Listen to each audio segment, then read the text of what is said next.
أعوذ بالله من الشيطان الرجيم بسم الله الرحمن الرحيم الحمد لله رب العالمين والعاقبة للمتقين والصلاة والسلام على سيد الأنبياء والمرسلين وعلى آله وأصحابه وأهل بيته وأمته أجمعين أما بعد فقد قال الله تعالى في القرآن العظيم والفرقان المجيد بعد أعوذ بالله من الشيطان الرجيم بسم الله الرحمن الرحيم وأتموا الحج والعمرة لله صدق الله العلي العظيم وقال رسول الله صلى الله عليه وسلم الحج المبرور ليس له أجر إلا الجنة أو كما قال رسول الله صلى الله عليه وسلم صدق الله العلي العظيم وصدق رسوله النبي الكريم ونحن على ذلك من الشاهدين والشاكرين والحمد لله رب العالمين يا رب بالمصطفى بلغ مقاصدنا واسمح لنا ما مضى واغفر لنا ما مضى يا واسع الكرم رب اشرح لي صدري ويسر لي امري واحلل عقدة من لساني يفقهوا قولي رب يسر ولا تعسر وتمم بالخير والسعادة برحمتك يا أرحم الراحمين والحمد لله رب العالمين. புகழ் அனைத்தும் அல்லாஹ் ஒருவனுக்கே சொந்தம். சலாத்தும் சலாமும்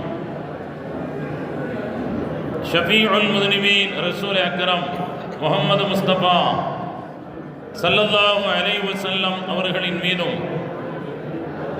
அவர்களின் வழிமுறைகளை வாழ்க்கை நெறிமுறைகளை பின்பற்றி வாழ்ந்த உத்தம சத்திய சஹாபா ஜம்மல்கள், தாபிஈன்கள், தபஅ தாபிஈன்கள், ஷுஹதாக்கள், சாலிஹீன்கள், உலமாக்கள், முன்னோர்கள், நல்லவர்கள், அல்லாஹுவின் அருள் தேடி வந்திருக்கின்ற நம் அனைவரின் மீதும் அல்லாஹுவின் அருளும் கிருபையும் என்றென்றும் எப்பொழுதும் குறைவின்றி நிறைவாகட்டுமாக. ஆமீன் ஆமீன். கொடைக்கானல் வட்டார ஜமாஅத்துல் உலமா சபையின் சார்பாக நடைபெறுகின்ற இந்த முப்பெரும் விழாவிற்கு தலைமையேற்று நடத்தி கொண்டிருக்கக்கூடிய கிட்டத்தட்ட அரை நூற்றாண்டு ஒரு பள்ளிவாசலின் தலைவராக, ஒரு அமைப்பின் தலைவராக இருந்து சிறப்பாக பணியாற்றி ஜமாத்தார்களின் கௌரவத்தையும் மரியாதையையும் பெற்றுக்கொண்டு இவ்விழாவின் தலைவராக இருக்கின்ற மரியாதைக்குரிய தலைவர் அவர்களே, முன்னிலை வகிக்கின்ற ஏனைய பள்ளிவாசல்களின் நிர்வாக பெருமக்களே, விழாவை திட்டமிட்டு மிக சிறப்பாக நடத்தி கொண்டிருக்கக்கூடிய என் கண்ணுக்கு இனிய உலமா பெருமக்களே, வருகை தந்திருக்கக்கூடிய ஜமாத்தார்களே, பெரியோர்களே, தாய்மார்களே, உங்கள் அனைவருக்கும் என் அன்பார்ந்த அஸ்ஸலாமு அலைக்கும் வரஹ்மத்துல்லாஹி தஆலா வ பரக்காத்துஹு. கண்ணியத்திற்குரியவர்களே, நோட்டீஸில் முப்பெரும் விழா என்று போடப்பட்டிருந்தாலும் ஒரு ஐம்பெரும் விழாவாக மஹல்லா வாசிகள் இமாம்களை கண்ணியப்படுத்துவது, இமாம்கள் நிர்வாக பெருமக்களை கண்ணியப்படுத்துவது, ஹஜ்ஜுக்கு செல்லக்கூடிய ஹாஜிமார்கள் வழியெடுப்பு விழா, பயிலரங்கம் விழா என்று பல்வேறு விழாக்களை உள்ளடக்கி இது நடந்து கொண்டிருக்கிறது. உலமாக்கள் உமராக்கள் சந்திப்பு என்பதும் விழாவினுடைய ஒரு அம்சம். உலமாக்கள் உமராக்கள் இணைந்து செயல்பட்டால் எவ்வளவு பெரிய சாதனைகளை செய்து முடிக்கலாம் என்பதை இங்கே பேச வேண்டிய அவசியமில்லை என்று நான் நினைக்கிறேன். காரணம், ஏற்கனவே இங்கு இணைந்து செயல்பட்டு கொண்டிருக்கிறார்கள் என்பதை பார்க்கின்ற பொழுதே தெரிகிறது. இளைஞர்களையும் இணைத்து மூத்த நிர்வாகிகளையும் ஒருங்கிணைத்து உலமா பெருமக்களும் ஒருங்கிணைந்து செயல்பட்டால் எவ்வளவு பெரிய சாதனைகளை செய்யலாம் என்பதை மற்ற ஊர்களுக்கு நான் செல்லுகின்ற பொழுதுதான் கொடைக்கானல் வட்டாரத்தை, கொடைக்கானலை எடுத்துக்காட்டாக சொல்லுகின்ற அளவிற்கு மிக சிறப்பாக களத்திலே செயல்படுகிறார்கள் என்பது இங்கு நடந்த நிகழ்வு. ஆரம்பத்திலிருந்து நான் இருக்கிறேன், நிகழ்வை பார்க்கின்ற பொழுது நமக்கு தெளிவாக தெரிகிறது. கண்ணியத்திற்குரியவர்களே, இருந்தாலும் நான் ஒரே ஒரு செய்தியை மட்டும் உங்களுக்கு சொல்லிக்கொள்ள ஆசைப்படுகிறேன். கண்ணியத்திற்குரியவர்களே, ஒவ்வொரு அமைப்பிலும், அது உலமாக்களுடைய அமைப்பாக இருக்கட்டும் அல்லது ஒருங்கிணைந்த நிர்வாகிகளாக இருக்கட்டும், இளைஞர் பெருமக்களாக இருக்கட்டும், வயதிலே மூத்தவர்களின் அனுபவத்தை, கல்வியிலே மூத்தவர்களின் அனுபவத்தை நாம் கண்டிப்பாக பயன்படுத்திக் கொள்ள வேண்டும். உலமாக்கள் சபையை பொறுத்தவரையில் மறைந்த மருகம் தமிழ் மாநில ஜமாத்துல் உலமா சபையின் மிக பொருத்தமான தலைவராக இருந்து பல்வேறு வரலாற்று சாதனைகளை நிகழ்த்திய தாவூதியா அரபு கல்லூரியின் முதல்வர் மறைந்த மருகும் உமர் ஃபாரூக் தாவூதி ஹதரத் குபல ரப்பர் அல்லாஹு மர்கதம், அல்லாஹ் அவர்களின் மண்ணறையை வெளிச்சமாக ஆக்கி அருள் புரிவானார். ஹதரத் அவர்கள் ரொம்ப தெளிவாக சொல்லுவார்கள், ஜமாத்துல் உலமா அமைப்புக்கும் மற்ற அமைப்புக்கும் வித்தியாசம் இருக்கிறது. நாம் ஒரு இடத்திலே ஒன்று கூடினால் வட்டாரமாக, மாவட்டமாக, நகரக்கழக ஜமாத்துல் உலமாவாக, மாநில ஜமாத்துல் உலமாவாக நாம் ஒன்று சேர்ந்தாலும், கண்ணியத்திற்குரியவர்களே, ஒரு நாவிதர்கள், சலவைக்காரர்கள் சங்கம் ஒரு இடத்திலே ஒன்று கூடினால் அவர்கள் அந்த சங்கத்திலே உறுப்பினர்களாக இருக்கக்கூடியவர்களின் நலத்திற்காக ஏதாவது தீர்மானம் போடுவார். சம்பளம் உயர்த்தணும், இதுதான் செய்வோம், இந்த வேலை தான் செய்வோம்னு. ஆனால் ஜமாத்துல் உலமா வட்டாரமாக இருக்கட்டும், மாவட்டமாக இருக்கட்டும், நகர ஜமாத்துல் உலமாவாக இருக்கட்டும், மாநில ஜமாத்துல் உலமா சபையாக இருக்கட்டும், செயற்குழு, பொதுக்குழு என்று ஒன்று கூடினால் உலமாக்களுக்கு சமுதாயம் இன்னென்ன செய்ய வேண்டும் என்று ஒரு தீர்மானத்தை கூட இதுவரை நீங்கள் பார்த்திருக்கவே முடியாது. ஆனால் நாம் வழிநடத்துகின்ற சமுதாயத்திற்கு நாம் என்னவெல்லாம் செய்ய வேண்டும் என்றுதான் தீர்மானம் போடுவார்கள். இது ஜமாத்துல் உலமா சபையின் தன்னிகர் இல்லாத இஹ்லாஸான ஒரு தன்மைக்கு உதாரணம் என்பதை நாம் புரிந்து கொள்ள வேண்டும். கண்ணியத்திற்குரியவர்களே, நான் சொன்னதை போன்று உலமாக்களும் உமராக்களும் இணைந்து செயல்பட வேண்டிய அம்சம் என்னவென்றால், உமராக்களிடத்தில் இருக்கக்கூடிய சமுதாய அனுபவத்தையும் அவர்கள் சார்ந்த அனுபவத்தையும் உலமாக்கள் பயன்படுத்திக் கொள்ள வேண்டும். உலமாக்களிடத்தில் இருக்கக்கூடிய கல்வி ஞானத்தை நிர்வாகத்தார்களும் பயன்படுத்திக் கொள்ள வேண்டும். எனக்கு முன்னால் உரையாற்றிய ஒரு நிர்வாகி, பேர் தெரியல, தெளிவாக சொன்னாங்க, உலமாக்களை நீங்கள் சுதந்திரமாக செயல்பட அனுமதியுங்கள், அவர்களை தலைமையேற்று நடத்துவதற்கு நீங்கள் அனுமதி கொடுங்கள், அவர்கள் உங்களை தெளிவாக வழிநடத்தி செல்வார்கள். நீங்கள் அவர்கள் ஒவ்வொரு விஷயத்திற்கும் முட்டுக்கட்டை போட்டீர்களேயானால் முசல்லாவில் மட்டுமே அவர் முன்னால் நிற்பார், மற்ற விஷயங்களில் உங்களுக்கு பின்னால் வந்து விடுவார். நீங்கள் அவரை லேபராக பார்க்க வேண்டிய கட்டாயம் வந்துவிடும். சமுதாயத்தில் லீடராக இருக்க வேண்டியவர் அவர் என்கிற செய்தியை அவர்களுக்குரிய பாணியிலே சொன்னார்கள். கண்ணியத்திற்குரியவர்களே, அனுபவத்துக்கு என்னைக்குமே மரியாதை உண்டு. ஒரு ட்ரெயினில் கல்லூரி மாணவர்கள்லாம் ரொம்ப ஆட்டம் பாட்டம் கொண்டாட்டம்னு போட்டுட்டு போகிறாங்க. ஒரு வயசான விவசாயி சட்டை போடாமல் ஒரு துண்டு மட்டும் போட்டு அதே கம்பார்ட்மெண்ட்டில் உட்கார்ந்துருக்கிறார். இது ஒரு பிரபலமான எழுத்தாளர் பதிவு செய்த ஒரு சின்ன கதை. ட்ரெயினில் இந்த பசங்க 1 மணி நேரமாக ஆட்டம் பாட்டம் கொண்டாட்டம் போட்டுட்டு இருக்கிறாங்க. இந்த பெரியவர் பார்த்துக்கிட்டே இருக்கிறாரு. ஆடிய பம்பரம் அடங்கித்தான் ஆக வேண்டும். எல்லாரும் உட்கார்ந்துருக்கிறான். அதில் ஒரு பையன் இவர் பக்கத்தில் உட்கார்ந்தான். ஆரம்பிக்கும் போதே மரியாதை இல்லாமல் ஆரம்பிக்கிறான். பெருசு எங்கே போகிறீங்கன்னா ஒரு ஊரை சொன்னார். சொல்லிட்டு தம்பி நீ என்ன படிக்கிறேன்டாரு. நான் அக்ரிகல்ச்சர் படிக்கிறேன்டா. அப்படின்னா என்ன தம்பின்றாரு. அக்ரிகல்ச்சர்னா விவசாயம் சம்மந்தப்பட்ட படிப்பு. அப்படியா, நான் விவசாயம் பார்க்குறேன் தம்பி, விவசாயி. நீ ஏட்டில் படிக்கிறத நான் காட்டில் செய்கிறேன்.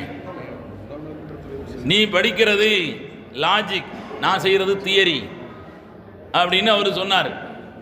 இப்போ அந்த பையன் சொன்னா, நீங்கள் விவசாயம் செய்கிறதுனால நானும் நீங்களும் சமமாவெல்லாம் ஆயிட முடியாது, நான் ஒசத்தி தானா.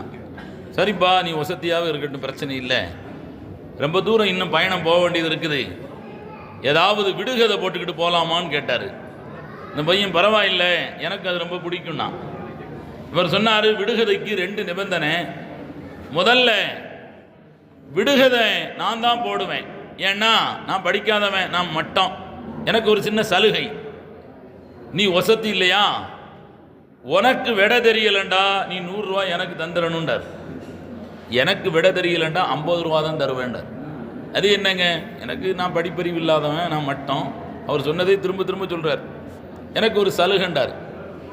நீங்களுமே இந்த விடுகதையை கவனிக்கலாம். சரி நீங்கள் ஆரம்பிங்கிறான். இந்த பெரியவர் கேட்குறாரு, ஒரு பூச்சி ஒன்று இருக்குது, அதுக்கு 20 கால் இருக்கு. 20 கால், 2 மண்டை, முன்னாடியும் மண்டை பின்னாடியும் மண்டை. அது முன்புறமாக நகர்வதாக இருந்தால் முன்னால் உள்ள தலையை பயன்படுத்தும், பின்னால் நகர்றதா இருந்தால் பின்னாடி உள்ள தலையை பயன்படுத்தும். யூட்டன்லாம் போடணுங்கிற அவசியமே இல்லை. இந்த பூச்சிக்கு அறிவியலில் உள்ள பெயர் என்ன, சயின்ஸில் உள்ள பெயர் என்னன்னு கேட்டார். அந்த பையன் ரொம்ப நேரம் யோசித்து பார்த்துட்டு, இது நம்ம படிக்கவே இல்லைன்னு சொல்லி அவர்கிட்ட சொல்லிட்டான். எனக்கு தெரியலைங்கன்னா 100 ரூபாய் எடுண்டார். இப்போ 100 ரூபாயை கொடுத்தான், வாங்கிக்கிட்டு அமைதியாக இருக்கிறார். இந்த பெரியவர்கிட்ட திரும்ப கேட்டான், நீங்கள் சொல்லுங்கள் விட. ஏன்னா எனக்கும் விட தெரியாது, இந்த 50 ரூபாண்டார். அந்த பையனுக்கு கோபம் வந்துருச்சு. ஏன் ஒன்றுமே கை சிறக்கே இல்லாமல்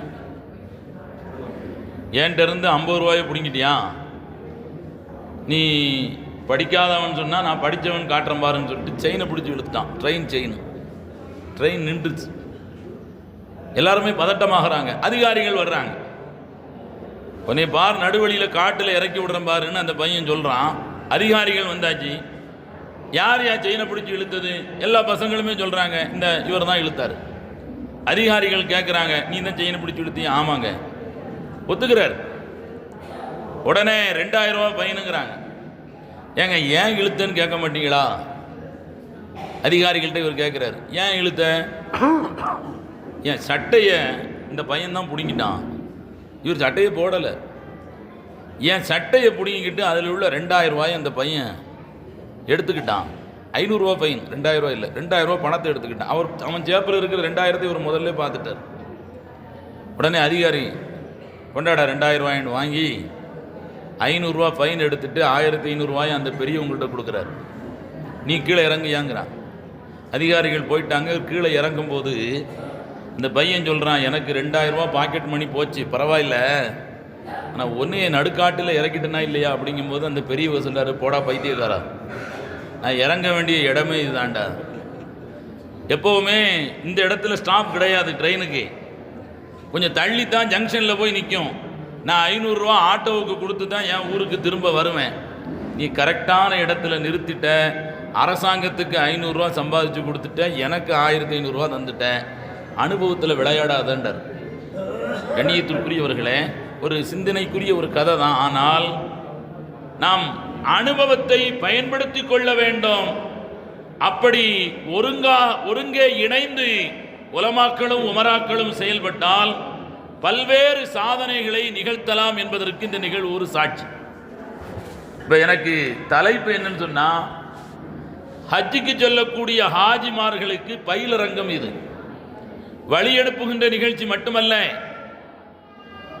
ஹஜ்ஜை எப்படி முழுமையாக சட்டதிட்டங்களை தெரிந்து கொண்டு அமல் செய்வது என்பது குறித்து நான் பேச வேண்டும். தொழுகைங்கிறது ஒரு நாளைக்கு 5 வேளை இமாம்களை நாம் சந்திக்கிறோம், சந்தேகம் கேட்டுக்கொள்கிறோம். அதிலேயே நிறைய பேருக்கு மசாயில் தெரியாமல் இருக்குது. ஒவ்வொரு நாளும் ஐவேளை தொழக்கூடிய தொழுகை. சமீபத்தில் எனக்கு ஏற்பட்ட ஒரு அனுபவம், ஒரு ஃபர்லான தொழுகைக்கு நான் ஜமாத்தில் போய் சேர்கிறேன். எங்கள் துணை இமாம் வேற வக்து தொழுகை வச்சுட்டு இருக்கிறார், லோஹருடைய தொழுகை. நான் போய் ஜமாத்தில் சேர்றேன். முதல் ரக்காத்து ருக்குவிலேயே நான் சேர்ந்து விட்டேன், தாமதமாக வந்ததுனால. என் கூட ஒருத்தர் ஜமாத்தில் சேர்ந்தார், ருக்குவில் சேர்ந்துட்டோம் ரெண்டு பேருமே. நான் கரெக்டாக 4 ரக்காத்து இமாமோட சலாம் கொடுத்து முடிச்சிட்டேன். ஆனால் அவர் எழுந்துச்சு ரெண்டாவது ஒரு ரக்காத் தொழுகிறார். எனக்கு சந்தேகமாக போச்சு, நம்ம சேரும்போது இவர் சேர்ந்துட்டாரே, ஏன் இவர் எந்திரிச்சு ஒரு ரக்காத் தொழணும்? தொழுகை முடிச்சுட்டு அவரை கூப்பிட்டு போய் நீங்கள் எந்திரிச்சு ஒரு ரக்காத் தொழுதிங்கன்னு கேட்டேன். முதல் ரக்காத்தில் நான் பாத்தியா சூறா ஓதலை, துணை சூறா ஓதலை, எதுவுமே இல்லை, ருக்குவில் தானே சேர்ந்தேன். அப்போ எனக்கு 3 ரக்காத்தானே கிடச்சிருக்குதுன்றார். அவருக்கு அறியாமை. எனக்கு தெரிஞ்சு அவர் ஒரு அரை நூற்றாண்டு தொழுகையாளி.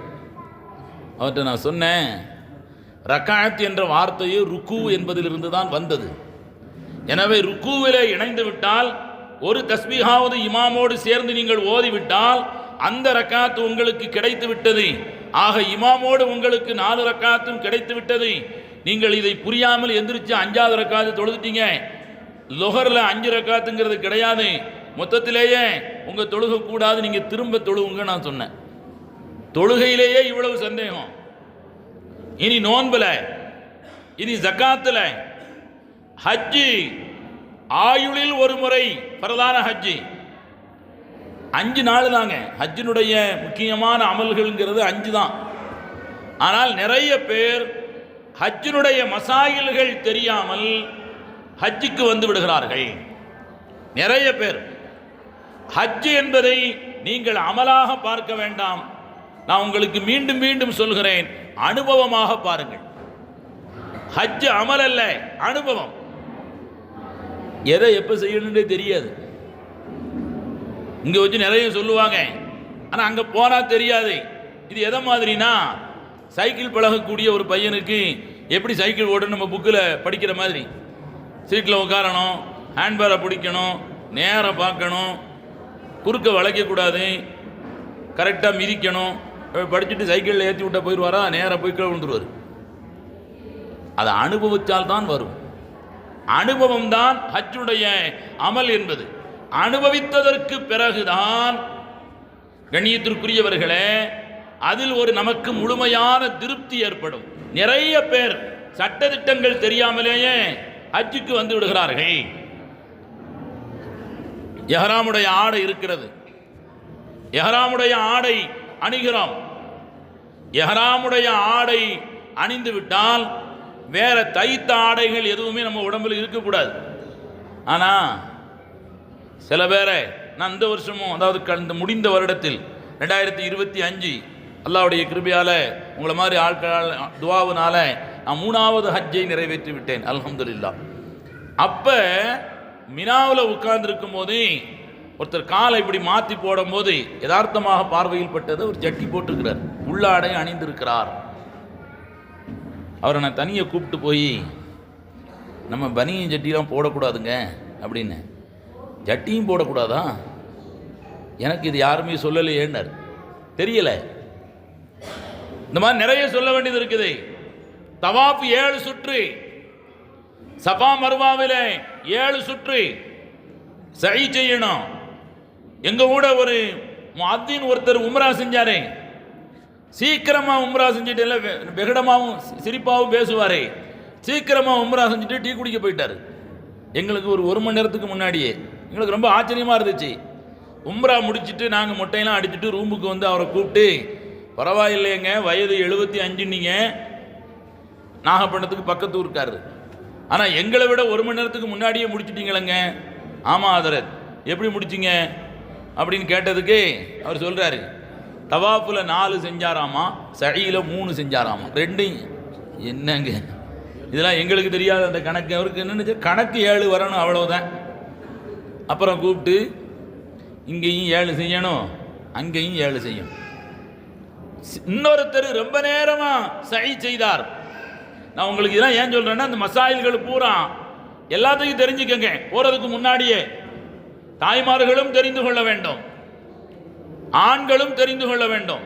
ஒருத்தர் ரொம்ப நேரமா சஹி செஞ்சார், அவரை கூப்பிட்டு நீங்க என்னங்க ரொம்ப நேரம் சஹி செய்றீங்களே? ஆமா ஹஜ்ரத், சஃபாவிலிருந்து மருவா போயிட்டு திரும்ப சஃபாவுக்கு வந்தா ஒண்ணுங்கிறார். அல்லாஹ் அக்பர். இவர் 14 செஞ்சிருக்கிறாரு. புரியுதா உங்களுக்கு? சஃபாவிலிருந்து மருவா போனா 1, மருவாவிலிருந்து சஃபா வந்தால் 2, மீண்டும் அங்கே போனால் 3, இவ்வளவுதான்.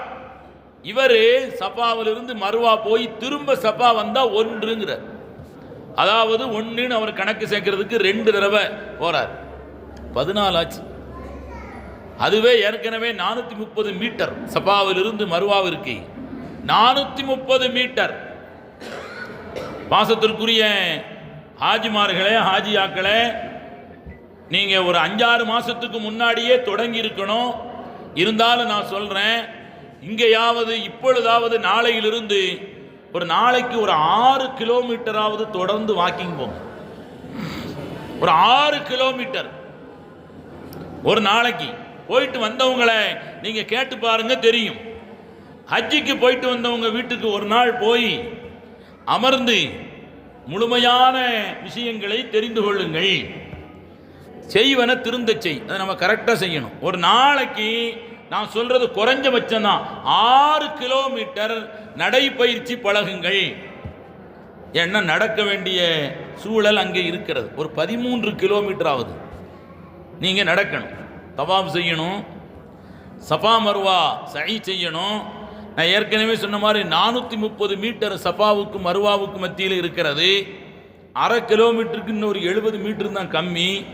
கிட்டத்தட்ட அப்படி பார்த்தா 14ன்னு வரும்பொழுது ஒரு 6 கிலோமீட்டருக்கு பக்கத்தில் அது வந்துடுது. தவாப் செய்யணும். நான் நிறைய வயதானவர்களை பார்த்திருக்கிறேன், வண்டியில் தவாப் செய்வாங்க, வண்டியில் சஹி செய்வாங்க. காசு பெருங்கொண்ட காசை விடுங்க.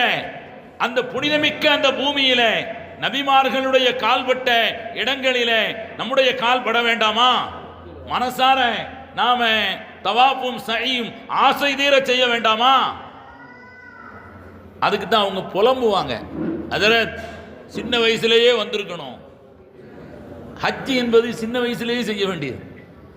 யார் சொல்லி வச்ச ஒரு கருத்தோ தெரியல. இது கடைசி கடமை. எப்போ கடைசி கடமை? சில பேர்ட்டெல்லாம் எங்க ஹஜ்ஜுக்கு போகலையா, பிள்ளைங்களுக்கு கல்யாணம் முடியட்டும். ஹஜ்ஜுக்கு போகலையா, பேரம்பேத்திகளுக்கெல்லாம் கல்யாணம் முடியட்டும். யார் சொன்னது?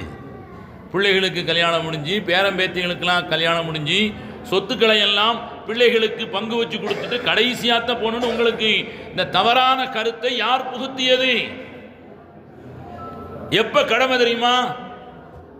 ஒரு மனிதனிடத்தில் கடன்கள் போக காபத்துல்லாவிற்கு போய் வருவதற்கு, மக்கா மதீனா போய் வருவதற்கு கையில காசு பணமும் உடல் ஆற்றலும் இருந்தால் அவர் மீது ஹஜ்ஜு கடமை.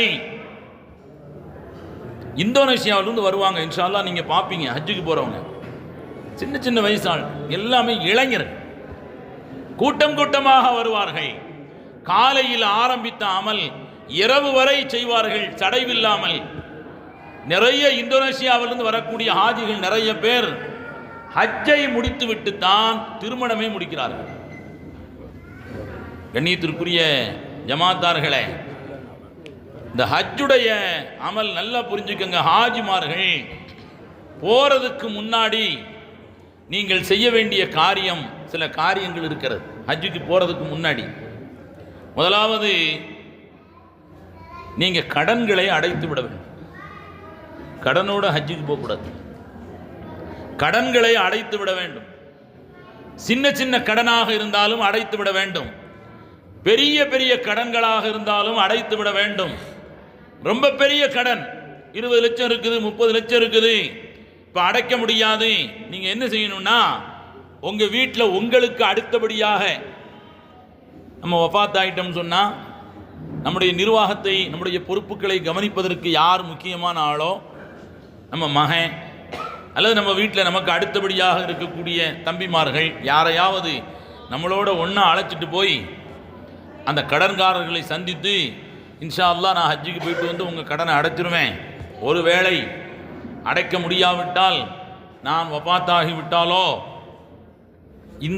இவர் அந்த கடனுக்கு பொறுப்பு, இவர் முன்னின்று அந்த கடனை அடைப்பார் என்று நீங்கள் ஜாமீன்தாரியை ஏற்படுத்திவிட்டுத்தான் செல்ல வேண்டும். நல்லா புரிஞ்சுக்க. கடன் இருந்தால் ஒருவருடைய பாவங்கள் மன்னிக்கப்படாது. கடன் இருந்தால் கடனாளிக்கு பெருமானார் ஸல்லல்லாஹு அலைஹி வஸல்லம் அவர்கள் ஜனாசா தொழுவைக்கு முன்வரவில்லை, ஒதுங்கிக் கொண்டார்கள். யுஃபரு லிஷஹீதி குல்லு தம்பின் இல்லத்தைன் ஓ கமா கால ரசூலுல்லாஹி ஸல்லல்லாஹு அலைஹி வஸல்லம். ஷஹீத் இருக்கிறாங்கல்ல, மார்க்கத்திற்காக வேண்டி போராடி உயிர் நீத்த ஷஹீதுகளுக்கு எல்லா பாவங்களும் மன்னிக்கப்படும், கடனை தவிர. நபிமார்களுக்கு அடுத்த அந்தஸ்தில் உள்ளவங்க கடன் இருந்தால் மன்னிக்கப்படாது. கடனை நீங்கள் முழுமையாக நிறைவேற்றிவிட வேண்டும். பெரிய கடன்களாக இருந்தால் தயவு செய்து கொஞ்ச நேரம் பொறுமையா இருங்கம்மா. கடனை முழுமையாக நீங்கள் நிறைவேற்றி விடுங்கள். இல்லை என்றால் அதற்கு ஒரு ஜாமீன்தாரியை ஏற்படுத்திருங்க. சாதாரண விஷயம் அல்ல. குர்ஆனில் வரக்கூடிய ஆயத்திலேயே பெரிய ஆயத்து கடன் சம்பந்தப்பட்டது தான்.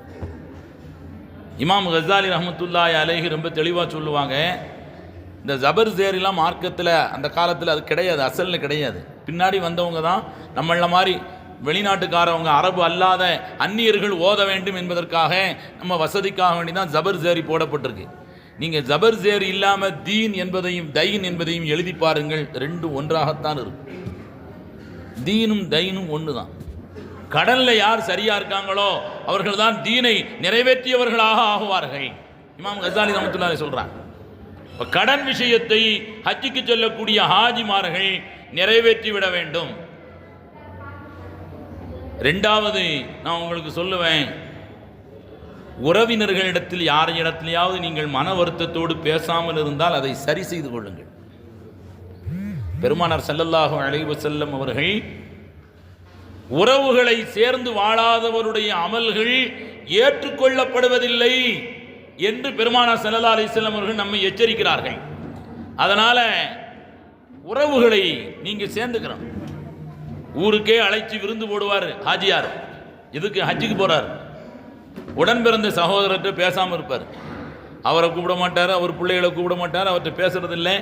தம்பியை கூப்பிடலையா, 20 வருஷம் ஆச்சு, எதனால சண்டை? அப்போ ஏதோ ஒரு சண்டை, ஞாபகம் இல்லை, ஆனால் வருஷம் 20 ஆச்சு. சண்டைக்குள்ள காரணமே தெரியாது, மறந்து போயிடும். பிள்ளைகளுக்கு இவங்களுக்கே தெரியாது. பிள்ளைகளுக்கு சின்னத்தான் ஹஜ்ஜுக்கு போறாராம, ஆமாம் போகலையா, இல்லை எங்கள் வீட்டில் ஒத்துக்கிற மாட்டாங்க. அவன் சொல்கிறத பாருங்க, எங்கள் அத்தா ஒத்துக்கிற மாட்டாங்க. இப்போ பிள்ளைகளுக்கு சேர வேண்டும் என்ற ஆசை இருந்தாலும் பெற்றோர்களின் பிடிவாதத்தால் ஒதுங்கி நிற்கிறார். அப்போ உறவுகளை நீங்கள் சென்று சந்திக்க வேண்டும். நான் போகணும் என்று நினைக்காதீர்கள். அல்லாஹ் ரசூலுக்காக வேண்டி போய்த்தான் ஆக வேண்டும். நம்முடைய கௌரவத்தை விட்டு கொடுக்க வேண்டும், சுய கௌரவத்தை, பிரஸ்டீஜ் இருக்கக்கூடாது. அல்லான்னு வந்துட்டா அந்த எஹ்ராமுடைய ஆடையின் அம்சம் என்ன தெரியுதா? நீங்கள் எவ்வளவு பெரிய கோடீஸ்வரராகவும் இருக்கலாம், நீங்கள் மல்டி மில்லியனராக இருக்கலாம், ஒரு நாட்டின் அதிபராக இருக்கலாம், நீங்கள் ஒட்டுமொத்த சமுதாயத்தின் மரியாதைக்குரியவர்களாக இருக்கலாம். ஆனால் எப்பொழுது இந்த 2 ஆடை நம் உடலில் வருகிறதோ நான் அத்தனையும் இழந்து விட்டேன், இது என்னுடைய கபனாடை, என்னை ஒரு மையத்தாக நான் மாற்றிக்கொண்டேன் என்பதனுடைய அடையாளம்தான் எஹ்ராமுடைய ஆடை. மையத்துக்குன்னு தனி விருப்பம் வெறுப்பு என்ன இருக்க முடியும்? அப்போ அல்லாஹ் ரசூலுக்காக வேண்டி நாம் போய் சமாதானம் ஆகணும், அவங்கள்ட்ட சலாம் சொல்லணும். நம்ம பக்கமே நாம் கரெக்டாக இருக்கிறோம், அவர் தான் செஞ்சது தப்பு, பரவாயில்லை, நாம் மன்னிப்பு கேட்கணும், அவரை சமாதானப்படுத்திடணும், அவருடைய துவாவையும் பெற்றுக்கொள்ள வேண்டும், அதன் பிறகு போகணும். இது முக்கியமாக செய்ய வேண்டிய விஷயங்கள்.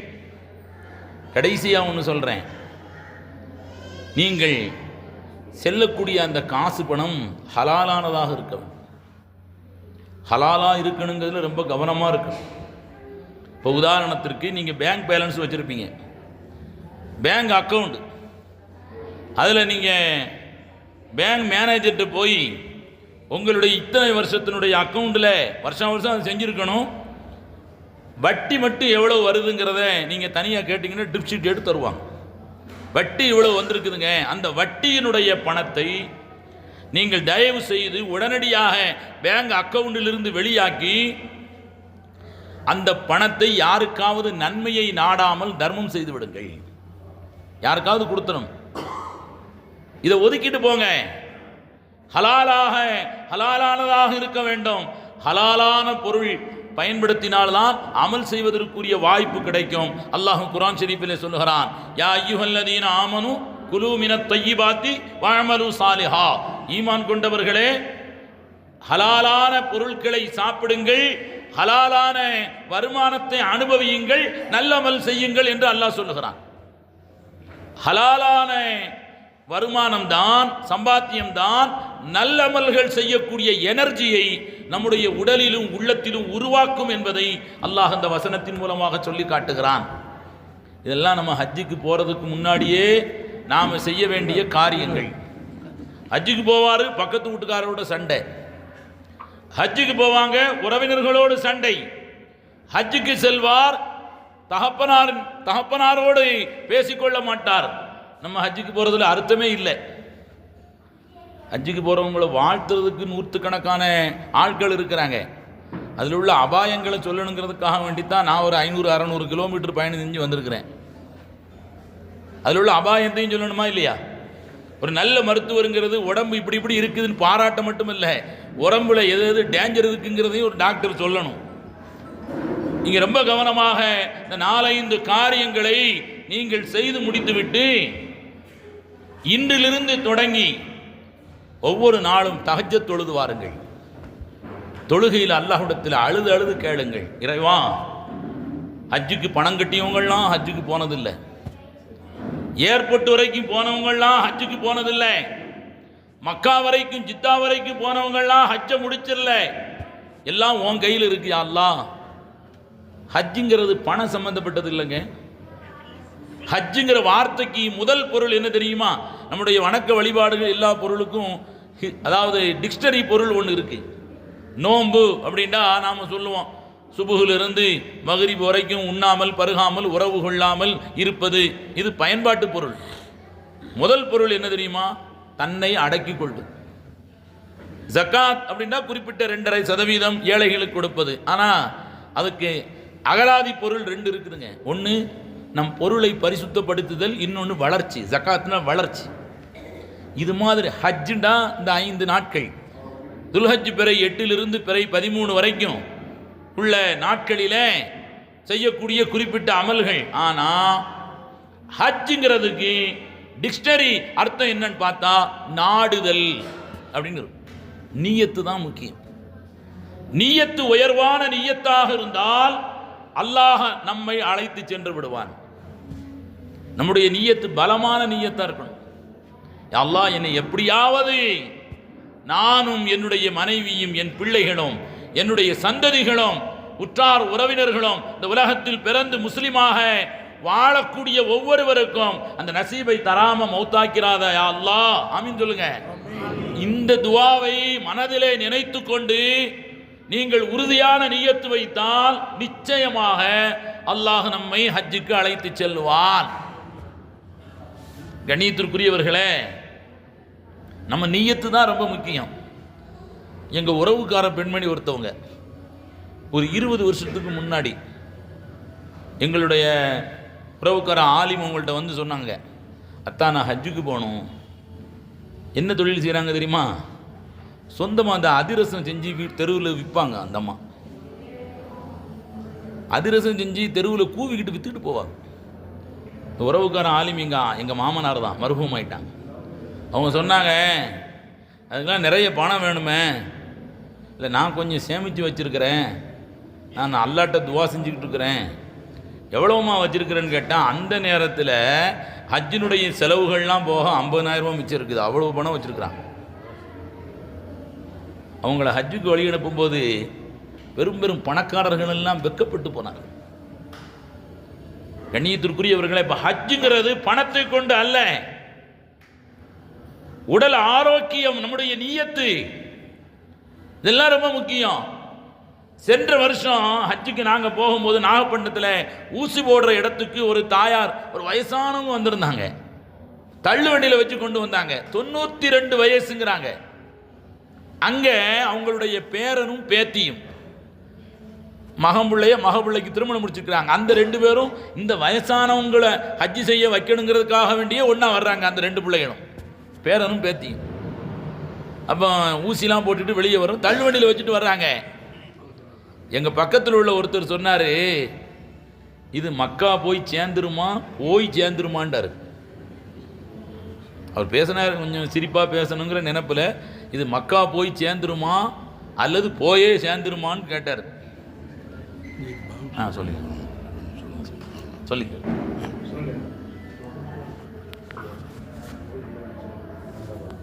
இங்கேயே சொல்லுங்களேன்.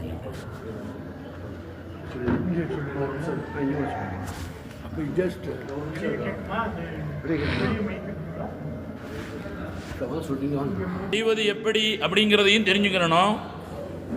ஹஜ் என்பது இந்த 5 நாட்கள்.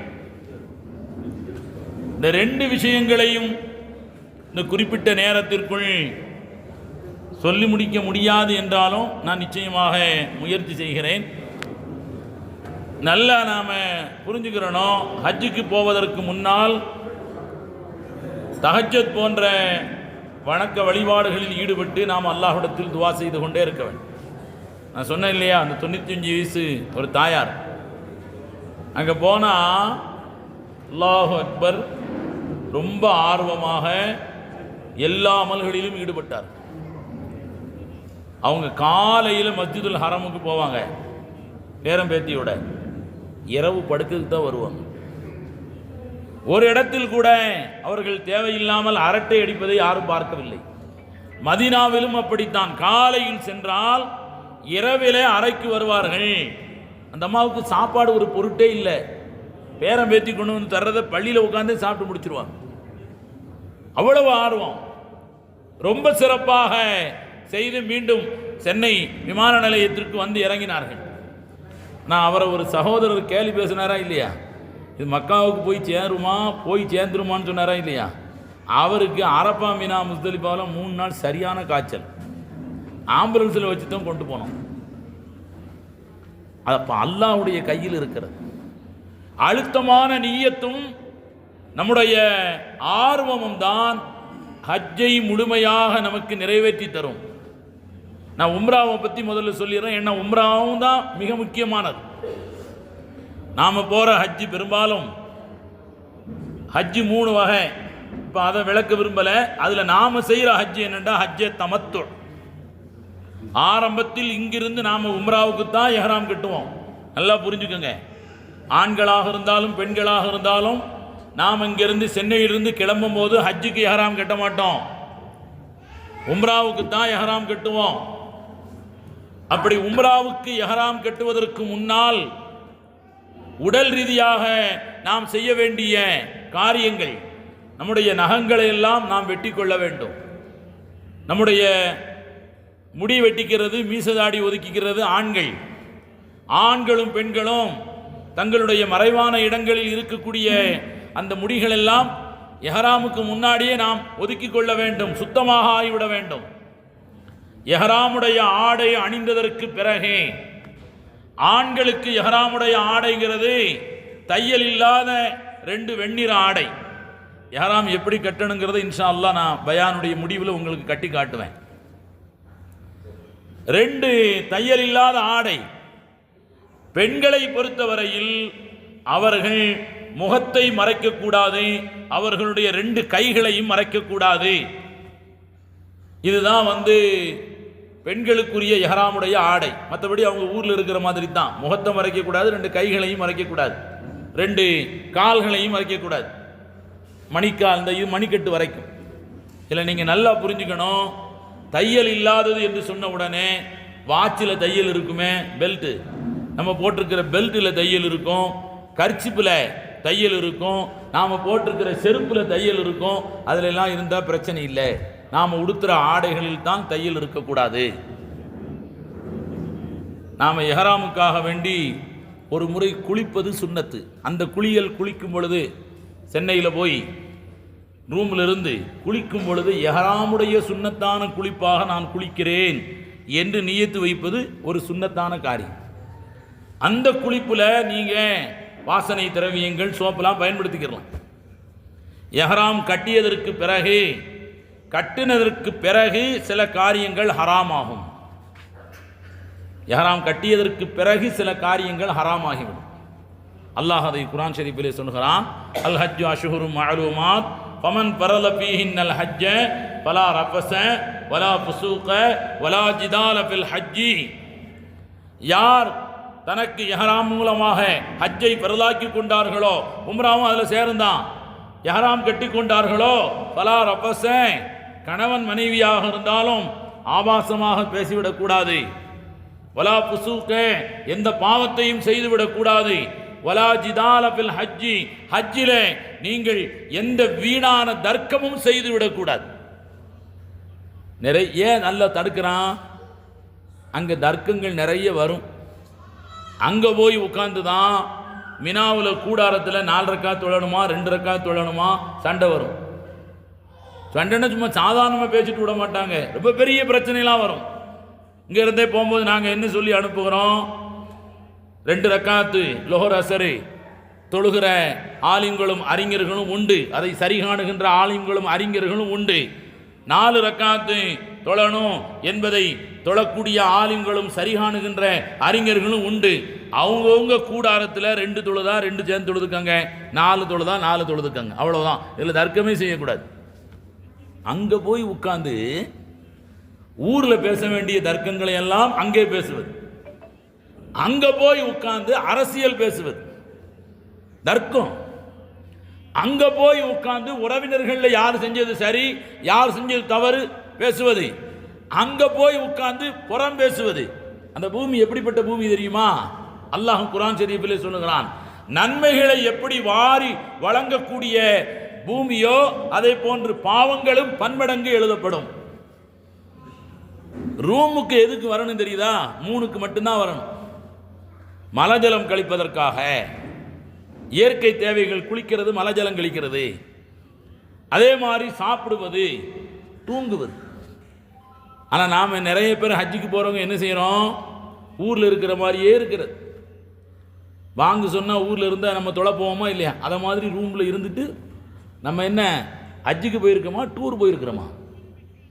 வாங்க சொன்னதுக்கு அப்புறம் தான் ரூமில் இருந்தே கிளம்புறது, பாத்ரூமுக்கு போகிறது, ஒது செய்கிறது. அங்கே ஒரு 7-8 நிமிஷத்தில் இக்காமத் சொல்லிடுவாங்க. ஹரமுக்கு போகிறது இல்லை, சில பேர் ரூம்லேயே தொழுகிறது. அல்லாஹ் அக்பர். ஹரமுக்கு போகிறது எவ்வளோ நன்மை! 1 ரக்காத் தொழுதால் 1,00,000 நன்மை அங்கே கிடைக்கிறது. அதை நம்ம இழக்கலாமா? அதுக்கு தானே நம்ம இவ்வளவு காசு பணம் செலவழித்து வந்திருக்கிறோம். அதனால நாம் பெரும்பாலும் ஹரம் ஷரீஃபிலே தான் இருக்க வேண்டும். இதை நீங்கள் ஒரு லட்சியமாக கொள்ள வேண்டும். அங்கு ஒரு குரான் ஓதினால் 1,00,000 குரான் ஓதிய நன்மை. ரசூலுல்லாஹி ஸல்லல்லாஹு அலைஹி வஸல்லம் சொல்கிறார்கள், என்ன அமல் செஞ்சாலும் சரி 1,00,000 முறை செய்த நன்மை கிடைக்கிறது. அப்போ அதை தவற விடக்கூடாது. இப்போ எஹ்ராம் கட்டின உடனே சில காரியங்கள் ஹராமாகி விடுகிறது. அதனால தான் அந்த ஆடைக்கு பேரே எஹ்ராம். எஹ்ராம்ங்கிற வார்த்தைக்கு 2 அர்த்தம் இருக்குதுங்க. கண்ணியமான ஆடை, இது கண்ணியமான ஆடை. 2வது சில காரியங்களை ஹராமாக்கக்கூடிய ஆடை. எப்படி தொழுகையில் ஆரம்பத்தில் தக்பீர் தஹரீமா கட்டுறமா இல்லையா, அந்த தக்பீருக்கு பேர் தக்பீர் தஹரீமா. கண்ணியமான தக்பீர் மட்டுமல்ல, அது வரைக்கும் ஹலாலாக இருந்த சில விஷயங்களை அது ஹராமாக்குது. அது வரைக்கும் பேசிக்கிட்டு இருந்தோம், இனிமேல் பேசக்கூடாது. அது வரைக்கும் எல்லா இடத்துலையும் பார்த்துக்கிட்டு இருந்தோம், இனிமேல் பார்க்கக்கூடாது. அது வரைக்கும் எதனாலும் சிந்திச்சுக்கிட்டு இருந்தோம், இனிமேல் எதையும் சிந்திக்கக்கூடாது. இதையெல்லாம் அந்த தக்பீர் ஹராமாக்குகிறது. அது மாதிரி எஹ்ராமுடைய ஆடை சில விஷயங்களை ஹராமாக்கிவிடும். என்ன ஹராமாக்கிறோம்? நீங்கள் அத்தர் போடக்கூடாது, வாசனை திரவியங்கள் பூசக்கூடாது, சோப்பு பயன்படுத்தக்கூடாது, தலைக்கு எண்ணெய் தேய்க்கக்கூடாது, தலையை சீப்பு வச்சு சீவிடக்கூடாது. ஹதீஸ் ஷரீஃபிலே வருகிறது. இதில் நாம் ரொம்ப கவனமாக, கணவன் மனைவியாக இருந்தாலும் அவர்களுக்கு மத்தியில் ஆபாசமான பேச்சுக்கள் வந்துவிடக்கூடாது. கணவன் மனைவியாக இருந்தால் அந்த பேச்சு எஹ்ராம் இல்லாத நேரத்தில் அது அனுமதிக்கப்படுகிறது. ஆனால் எஹ்ராமுடைய சமயத்தில் அது சம்பந்தமான எந்த பேச்சுக்களும் வந்துவிடக்கூடாது. இப்போ எஹ்ராம் கட்டிட்டோமா, இனி உம்ராவுக்கு வந்தால் உம்ராங்கிறது 4 விஷயம் தான். நல்லா ஞாபகம் வச்சுக்கோங்க. உம்ரா என்பது 4 விஷயம். முதலாவது தவாஃப். தவாஃப் எங்கிருந்து தொடங்கணும், தவாஃபில் என்னென்ன ஓதணும், நான் உங்களுக்கு அதை தெளிவாக சொல்லிடுறேன். தவாஃப் தொடங்குவது ஹஜருல் அஸ்வத் கல் இருக்கின்ற அந்த மூலையிலிருந்து தான் துவங்க வேண்டும். எங்கேயாவது ஒரு இடத்துலேருந்து துவங்கக்கூடாது. உங்களுக்கு ஹஜருல் அஸ்வத் கல் எல்லாருக்கும் தெரியும். காபாவில் 4 மூலை இருக்கிறது. அந்த ஹஜருல் அஸ்வத் கல் இருக்கக்கூடிய மூலைக்கு பேர் ருக்குனுல் ஹிந்து, இந்திய மூலை. ருக்குனுல் ஹிந்து, இந்திய மூலை. அதில் தான் ஹஜருல் அஸ்வத் கல் இருக்குது. அதில் ஒருத்தர் நின்றுக்கிட்டு இருப்பார், ஒரு போலீஸ்காரர். அதுக்கு நேர் எதிர்த்த தூணில் ஒரு பச்சை கலர் லைட் எரியும். அங்கேயும் சில நேரத்தில் காவலர்கள் நிற்பார்கள். தரையில் பார்த்தா இந்த கல்லுக்கும் அந்த தூணுக்கும் நடுவில் ஒரு கோடு போட்டிருப்பாங்க, பலமான கோடு போட்டிருப்பாங்க.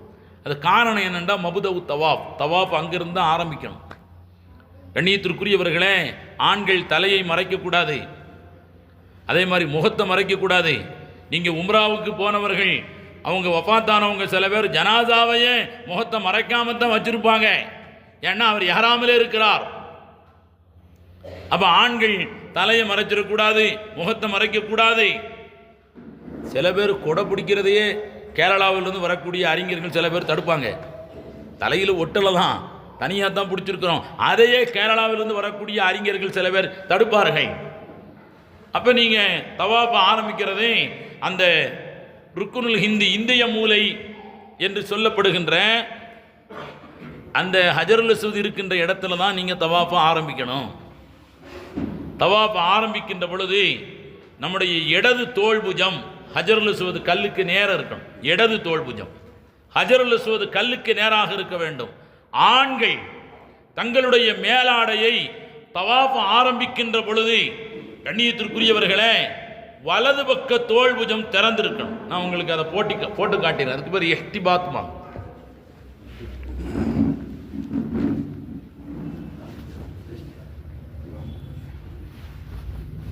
மற்ற நேரங்களிலெல்லாம் 2 தோள் புஜமும் மறைஞ்சிருக்கணும். இப்படி புடி முன்னாடி வரும், அது கடைசியில் கவனம் கேளுங்க, கவனிங்க, அதை செய்யறத பார்த்துங்க. அதாவது இங்கே இப்படி நம்ம போட்டிருப்போம். மற்ற நேரங்களில், தவாப் அல்லாத நேரங்களில் இப்படி போட்டிருக்கோமா மேலாடை. தவாப்புடைய சமயத்தில் இந்த வலது பக்க தோள் புஜம் திறந்திருக்கணும். அந்த துணியை கொண்டு வந்து இடது பக்கம் போட்டிருக்கணும். இது ஆண்கள். பார்த்துக்கிட்டீங்களா? இதுக்கு பேர் இஹ்திபாத். இது எப்போ மட்டும் செய்யணும்னா தவாஃபில் மட்டும்தான் செய்யணும். சில பேரை பார்த்தா சையில் இப்படி தான் இருப்பாங்க, ரூமில் இப்படி தான் இருப்பார், தெருவில் நடக்கும்போது இப்படி தான் இருப்பார். தவறு. தவாஃப் ஆரம்பிக்கின்ற பொழுது இந்த வலது பக்கத்திலே உள்ள எஹ்ராமுடைய ஆடையை தன்னுடைய அக்குளுக்கு கீழே கொண்டு வந்து அந்த துணியை இடது பக்கத்தினுடைய துணியோடு போட்டுக்கிட்டா போதும். அது கீழேலாம் விழாது. நாம தவாஃபினுடைய 7 சுற்றுக்களையும் நாம சுத்துறோம். அப்படி சுற்றுகின்ற பொழுது நம்முடைய இடது புஜம் தோள் வந்து ஹஜருல் அஸ்வத் கல்லுக்கு நேரம் இருக்கு. என்னென்ன துவாக்களை ஓதணும், முதல் சுத்துல என்ன ஓதணும், 2வது சுத்துல என்ன ஓதணும், அதெல்லாம் நீண்ட விளக்கங்கள் உங்களுக்கு உங்களோடு வரக்கூடிய ஆலிம்கள் இன்ஷா அல்லாஹ் அந்த விளக்கங்களை சொல்லுவாங்க. ஏன் அதை நான் சொல்லலைன்னு சொன்னால், அதில் எதுவுமே கட்டாயம் இல்லை. ஆனால் துவாக்கள் ஒப்புக்கொள்ளப்படக்கூடிய இடம் நிறைய இருக்கு. ஹஜருல் அஸ்வத் கல்லுக்கு நேர அந்த ஹஜருல் அஸ்வத் கல்லை தாண்டி பக்கத்திலேயே காபாவின் வாசல் ரொம்ப உயரமா இருக்கும். அது துவா ஒப்புக்கொள்ளப்படக்கூடிய இடம். அதுக்கப்புறம் வர்றீங்களா, ஹத்தீம்ங்கிற ஒரு வளைவு பகுதி இருக்கும். ஹத்தீம்ங்கிற வளைவு பகுதி ஒரு அரைவாசி கட்டப்பட்டிருக்கும். உங்களுக்கு காபாவை ஒட்டி தவாப் செய்யக்கூடிய வாய்ப்பு வந்தால் நல்லா புரிஞ்சுக்கங்க, யாரும் அது மேலே கை வச்சுட்டே போகக்கூடாது. நிறைய பேர் விளக்கம் தெரியாமல் அப்படி செய்கிறோம். ஏன்? தவாஃப்னா நம்முடைய உடலின் எல்லா பாகங்களும் காபாவுக்கு வெளியில் இருக்கு. இந்த ஹத்தீம் என்பது காபாவோடு சேர்ந்த பகுதி. அதில் நாம் கை வச்சா நம்ம தவாஃப் கூடாது. ஏன்னா நம்முடைய உடலின் ஒரு பகுதி காபாவுக்கு உள்ளே போய்விட்டது. அதனாலே அங்கே இருக்கக்கூடிய காவலர்கள் அதை தொடாதன்னு தட்டுவாங்க. அவங்க எடுக்க சொல்றதுல ஒரு அர்த்தம் இருக்கு. அப்போ நீங்கள் தவாஃப் செய்கிறீங்க, உங்களுக்கு ஓத தெரிந்தால் இந்த புக்கு தருவாங்க, அதில் என்னென்ன மொதல் ரவுண்டில் ஓதணும், ரெண்டாவது ரவுண்டில் ஓதணும், ஓதுங்க. ஓத தெரியலையா தஸ்பீ செய்யுங்க, மூணாங்கலிமா ஓதுங்க, நாலாங்கலிமா ஓதுங்க, குரான் ஓதிட்டே போங்க. என்ன செய்யணுங்கிறத விட என்ன செய்யக்கூடாதுங்கிறத சொல்கிறேன். செல்ஃபி எடுத்துக்கிட்டே போகிறது. இது வணக்க வழிபாடு என்பது அல்லாவுக்காக வேண்டி நாம் செய்வதை ஒழிய விளம்பரத்துக்காக வேண்டி செய்வது அல்ல. செல்ஃபி எடுத்துக்கிட்டே போகிறது. வீட்டில் உள்ளவங்களுக்கு காட்டுறாங்களாம் லைவ் டெலிகாஸ்ட், அதெல்லாம் தேவையில்லை. அப்போ நாம் தவாப் செய்கிறோம். இந்த ஹத்தீம்ங்கிற பகுதிக்கு நேர காபாவில் மழை தண்ணீர் வழிவதற்காக வேண்டி ஒரு குழாய் விட்டுருப்பாங்க, மீசாப். அதுக்கு நேரம் வந்த உடனே நின்று துவா செய்யணும். அது துவா ஒப்புக்கொள்ளப்படக்கூடிய இடம். என்ன துவா செய்யணும்? அந்த துவாவை மட்டும் நான் சொல்லிடுறேன். அல்லாஹும்ம அதில்லனா பி தில்லிக்க யௌமலா தில்லுன் இல்லா தில்லு ஆருஷ்டிக்க. இறைவா, உன் அரிஷ்டின் நிழலை தவிர வேற நிழலே இல்லாத அந்த நாளிலே எனக்கும் உன் அரிஷ்டின் நிழலிலே இடம் தருவாயாகன்னு ஒரு துவா. இது துவா ஒப்புக்கொள்ளப்படக்கூடிய இடம். நான் 3 துவா ஒப்புக்கொள்ளக்கூடிய இடம் 3 இடம் சொல்லியிருக்கிறேன்.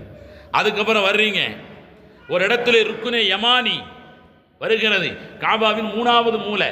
ஃபர்ஸ்ட் மூலை ஹஜருல் அஸ்வதி, 2வது ருக்குனே ஷாம், 3வது ருக்குனே யமனி. அந்த இடத்தில் பெருமானார் ஸல்லல்லாஹு அலைஹி வஸல்லம் அவர்கள் முத்தமிட்டு இருக்கிறார்கள். நீங்க தவாஃப ஆரம்பிக்கும் போதே ஹஜருல் அஸ்வதை முத்தமிட வேண்டும். அதுல 3 வகை இருக்கு, நல்லா புரிஞ்சுக்கோங்க. கூட்டமே இல்லாட்டி போய் முத்தமிடலாம். கணிசமான கூட்டம் இருக்கிறது, கையில் இருக்கிற உங்களுடைய துணியை கர்ச்சிப்பை அதில் லேசா துண்டோ கர்ச்சிப்போ அதில் தொட்டு அதை முத்தமிடலாம். ரொம்ப கூட்டமாக இருக்கு, தூரத்தில் இருந்து கையை மட்டும் காட்டி கையை முத்தமிட்டு கொள்ளலாம். 3க்கு ரசூல் ஸல்லல்லாஹு அலைஹி வஸல்லம் அவர்கள் வழிகாட்டி இருக்கிறார்கள். என்ன செய்யக்கூடாது? எல்லாரையும் இடித்து தள்ளிக்கிட்டு போய் காபா ஹஜருல் அஸ்வத் கல்லை முத்தமிடுவது அப்படி செய்யக்கூடாது. நமக்கு முத்தமிடணுங்கிற ஆசை இருக்கலாம், அதற்காக வேண்டி அல்லாஹ்விடத்தில் துவா செய்யுங்கள். நபிலான நோன்பு கூட வைக்கலாம், அல்லாஹ் ஒரு வழியை காட்டுவான். ஆனால் எல்லோரையும் தள்ளி கொண்டு அந்த கல்லை முத்தமிடுவது, நான் 3 தடவை ஹஜ்ஜுக்கு போயிருக்கும் போது 3 தடவை எனக்கு அந்த வாய்ப்பு கிடைக்கல. சென்ற வருஷம் 3வது ஹஜ்ஜுக்கு போகும்போது எனக்கு ரொம்ப கவலையாக போச்சு. 3 முறை யாரையும் இடிச்சிட்டு போகக்கூடாதுங்கிற நல்ல எண்ணம் இருக்கு, ஆனால் நமக்கு முத்தமிடுறதுக்கு வாய்ப்பே கிடைக்கலையே ரப்பே அப்படின்னு ஒரு நாள் வெள்ளிக்கிழமை காலையில் அல்லாட்ட தஹஜ்ஜத்தில் அழுது துவா செஞ்சுட்டு அன்னைக்கு நாங்கள் கிளம்புறோம் மக்காவிலிருந்து. ஹஜ்ஜை முடிச்சாச்சு. அன்னைக்கு நாங்கள் தவாப் செஞ்சுக்கிட்டு இருக்கும்போது மகரிபுடைய நேரம் அங்கங்கே உட்கார சொன்னாங்க. நான் முதல் சப்பில் உட்கார இடம் கிடைச்சிச்சு எனக்கு, இமாமுக்கு நேர் பின்னாடி. சலாம் கொடுத்த உடனே ஒரு 2 பேர் எந்திரிச்சு போனாங்களா, அதோட போனேன். யார் மீதும் என் கைவிடாமல் அந்த ஹஜருல் அஸ்வத் கல்லை முத்தமிடுகின்ற வாய்ப்பை அல்லாஹ் எனக்கு தந்துட்டான். அப்போ நம்முடைய நியத்து ரொம்ப அவசியம். முத்தமிட்டு தவாஃபை ஆரம்பிக்கிற ருக்குனை யமானியில் முத்தமிட வேண்டும். அங்கிருந்து மீண்டும் ஹஜருல் அஸ்வத் கல்லுக்கு பக்கத்தில் வரும் இடைப்பட்ட நேரத்தில் ரப்பனா ஆத்தினா ஃபித் துன்யா ஓதணும். ஒரு ரவுண்டு முடிஞ்சிச்சு. கண்டிப்பாக ஹாஜிமார்கள் நீங்கள் போகும்போது ஹஜ்ஜுக்கு போகும்போது அந்த 7 மணிகள் கொண்ட ஒன்றை தருவாங்க, அதை கையில் மாட்டிக்கங்க. நீங்கள் நினைக்கலாம் தவாஃப் நமக்கு ஞாபகம் இருக்குன்னு நினைக்கலாம், தவறு. தோற்றவர்கள் நிறைய பேர், திடீர்னு சந்தேகம் வந்துடும். 3ஆ 4ஆ 4ஆ 5ஆ சந்தேகம் வரும். கையில் அந்த மணியை வச்சுக்கிட்டு ஒவ்வொரு சுற்று முடிந்த உடனே அதை தள்ளிக்கங்க. இப்போ 7 சுற்று முடிக்கிறோமா, சட்டம் ஒன்று புரிஞ்சுக்கங்க. தவாஃபுக்கு ஒது கட்டாயம். ஒது முறிந்தால் தவாஃப் கூடாது. எந்த தவாஃப் கூடாது? இப்போ 4 சுற்று முடிச்சிட்டீங்க, 5வது சுற்றுல ஒது முறிஞ்சிருச்சுன்னு சொன்னால் 5வது சுற்று தான் கூடாது. 4மே கூடாதுன்னு தப்பாக விளங்கிறாங்க. 4 சுற்று முடிஞ்சிருச்சு, உதாரணத்துக்கு நான் சொல்கிறேன். 5வது சுற்று நாம் சுற்றிக்கிட்டு இருக்கிறோம், ஒது முறிஞ்சிருச்சு, போய் ஒது செஞ்சுட்டு வரணும். அது கொஞ்சம் ஒரு ஏற்பாடு ஒன்று செஞ்சுருக்கிறாங்க. அந்த ஜம்சம் தண்ணீர் அந்த நிறைய பைப் இருக்கிற இடத்துல ஒது செய்கிறதுக்குன்னு ஒரு பைப் வச்சுருக்கிறாங்க. அதில் நீங்கள் ஒது செஞ்சுட்டு வந்து எந்த இடத்தில் விட்டீர்களோ அந்த இடத்தில் தொடங்கி அந்த 5வது சுத்தை நிறைவேற்றலாம். இல்லையா சந்தேகமாக இருக்குதா, ஹஜருல் அஸ்வதுக்கு போய் அங்கிருந்தே தொடங்கலாம் 5வது சுற்று. இப்போ நீங்கள் தவாஃபை முடிச்சிட்டீங்க, 7 சுற்று தவாஃபுகளை முடித்து விட்டீர்கள். உம்ராவில் மிக முக்கியமான ஒன்றை முடித்து விட்டீர்கள். வந்து மக்காம இப்ராஹிமுக்கு பக்கத்தில் 2 ரக்காத் தொழணும். அல்லாஹ் குர்ஆன் ஷரீஃபிலே குறிப்பிடுகிறான், வத்தஹிது மின் மக்காமி இப்ராஹிம முஸல்லா. 2 ரக்காத் தொழுவுங்க. அங்கே தொழுகிறதுக்கு இடம் இல்லை, தவாஃப் செய்கிற இடம் எந்த இடமாக இருந்தாலும் அங்கே 2 ரக்காத் தொழுவுங்க. பக்கத்தில் ஒருத்தர் தொழுவும் போது இன்னொருத்தர் நின்றுக்கங்க. ஏன்னா தவாப் செய்யக்கூடியவர்கள் கவனிக்காமல் தலையில் ஏறி மிதிச்சுட்டு போயிடுவாங்க. கண்டிப்பாக ஒரு பெண் தொழும்போது இன்னொரு பெண்ணோ அல்லது ஒரு ஆண் தொழும்போது இன்னொரு ஆணோ மனைவி தொழுகின்ற பொழுது கணவரோ இப்படி நின்றுக்கிறணும். அந்த பக்கம் ஆளுங்க கையை காட்டினா ஒதுங்கி போயிடுவாங்க. அப்போ அந்த 2 ரக்காத் சுன்னத்தான 2 ரக்காத். அடுத்து ஜம்சம் தண்ணீர், இதுக்கு மட்டுமே, அதாவது இந்த ஹஜ்ஜி எப்படி செய்யணுங்கிறதுக்கு மட்டுமே சுத்தமாக 1.5 மணி நேரம் வேணும். ஆனால் எனக்கு இதுக்கு தரப்பட்டது 30 நிமிஷம்தான். ஜம்சம் தண்ணீர், பெருமானார் ஸல்லல்லாஹு அலைஹி வஸல்லம் அவர்கள் சொன்னார்கள், முழுமையான ஈமான் கொண்ட மூமினுக்கும் நயவஞ்சகருக்கும் வித்தியாசம் ஜம்சம் தண்ணீரை வயிறு நிறைய குடிப்பது என்று சொன்னார்கள். மாவு ஜம்சம் மாஷுரிபலி அஜலிஹி, ஜம்சம் தண்ணீர் என்ன நோக்கத்திற்காக வேண்டி குடிக்கப்படுகிறதோ அந்த நோக்கம் நிறைவேற்றப்படுகிறது என்று சொன்னார்கள். ஜம்சம் தண்ணீரை வயிறு நிறைய குடிங்க, அங்கே இருக்கிற காலமெல்லாம் குடிங்க. ஆனால் அந்த ஐஸ் வாட்டரை குடிச்சிடக்கூடாது. தனியாக வச்சுருப்பாங்க, பர்ரத் அப்படின்னு வச்சுருப்பாங்க எல்லாத்துலேயும். அது பூரா ஐஸ் வாட்டரு, எந்த ஸ்டிக்கரும் ஒட்டாமல் ஒன்று இருக்கும், அது மட்டும்தான் கூலிங் இல்லாத வாட்ரு, அதை மட்டும் குடிங்க. அது குடிச்சு வயிறு நிறைய குடிச்சிட்டு நாம் சஹி செய்ய போகிறோம். உம்ராவில் மிக முக்கியமானது சஹி என்பது சஃபாவில் தொடங்கி மருவாவில் முடியும் ஒரு சுத்து. சஃபாவில் ஏறின உடனே காபாவின் பக்கம் திரும்பி நின்று துவா ஒப்புக்கொள்ளப்படக்கூடிய இடம். அங்கே ஒரு ஆயத்து ஓதுவாங்க, எல்லா இமாம்களும் உங்களுக்கு சொல்லி தருவாங்க. இன்ன சஃபா வல் மருவத்தை மின் ஷாயிரில்லா என்று தொடங்குகின்ற ஆயத்தை உங்களுக்கு ஓதி காட்டுவார்கள். முடிஞ்சால் இங்கேயே மனப்பாடமாக்கிங்க, அவங்களோட சேர்ந்து நீங்கள் ஓதுங்க. காபாவின் பக்கம் திரும்பி நின்று எல்லாவற்றிற்கும் எல்லோருக்காக வேண்டி துவா செய்யுங்கிறது சொல்லி அனுப்புகிறாங்களா இல்லையா? பலரும் தனிப்பட்ட விஷயம் சொல்லுவாங்க, பொது விஷயம் சொல்லுவாங்க, மஹல்லாவின் வளர்ச்சி, முஸ்லீம்களின் வளர்ச்சி, நாட்டினுடைய நிம்மதி, நல்லாட்சி, உடல் ஆரோக்கியம், பொருளாதாரம், என்னென்ன விஷயங்கள் எல்லாத்துக்கும் துவா செய்யுங்க. அப்புறம் நீங்கள் சஹி ஆரம்பிங்க. சஹியில் என்ன ஓதணும் புக்கு தருவாங்க, இப்போ சொல்கிறதுக்கு நேரம் இல்லை. ஒவ்வொரு சுற்றிலும் என்ன ஓதணும் தெரியலையா, சாதாரணமாக தஸ்பீ செய்யுங்க, 3ஆம் கலிமா சொல்லுங்கள், 4வது கலிமா சொல்லுங்கள், குர்ஆன் ஓதுங்க. ஒரு இடம் வரும், பச்சை லைட் போட்டிருப்பாங்க, அந்த இடம் வருகின்ற பொழுது மட்டும் ஆண்கள் கொஞ்சம் தங்களுடைய தோள் புஜங்களை குலுக்கியவர்களாக கொஞ்சம் வேகமாக போகணும். போய் அவர் இடம் முடியும், அந்த இடத்துல நின்றுக்கிறணும். தன்னோடு வந்த பெண்கள் வந்து சேரணும். பெண்கள் அந்த மாதிரி செய்யக்கூடாது, ஆண்கள் தான் வேகமாக போகணும். இப்படி சஃபாவிலிருந்து மருவா, மருவாவிலிருந்து சஃபா 7ஐ முடித்து விட்டு உம்ரா முடிஞ்சிச்சு. வெளியில் வந்து ஆண்கள் மொட்டை அடித்து கொள்ள வேண்டும். மொட்டை அடிக்கிறது தான் சிறப்பு, நல்லா புரிஞ்சுக்க. மொட்டை அடிக்கிறது தான் சிறப்பு.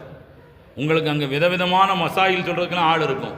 2 முடியை வெட்டிக்கிறலாம், ஒரு ஓரத்தில் கொஞ்சோண்டு எடுத்துக்கிறலாம்.